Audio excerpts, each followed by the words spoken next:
أهلا بيكم في حكاية في 3 دقايق. يا نور، أنا قدام الناس ناجح، عندي شغل كويس، لبسة شيك، ضحكتي ما بتفرقش. كل اللي حواليا شايفيني مثال للشخص اللي عايش حياته، بس محدش يعرف إن جوايا سر مدمرني. أنا مدمن، مش شرط مخدرات، ممكن تكون سجاير، قمار، موبايل، أي حاجة بهرب بيها من وجعة. كل مرة أقول هبطل أرجع تاني، كل مرة أوعد نفسي أخلف. حسيت إني عبد لعادتي.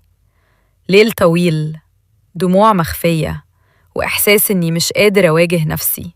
يا نور، أنا تعبت منه. عارفة يا حبيبي، أصعب إدمان مش المخدر ولا السجاير. أصعب إدمان هو الهروب. الهروب من الوجع، من الحقيقة، من نفسنا. لكن خد بالك، أول خطوة في الشفاء إنك تعترف. وإنت اعترفت يعني إنت بدأت الطريق.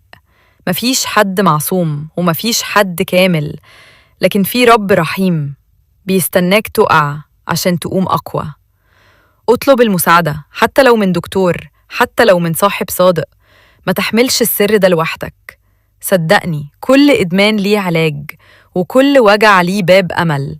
أهم حاجة ما تستسلمش، لأنك مش ضعيف، أنت إنسان، والإنسان بيغلط، لكن الأجمل إنه يقوم.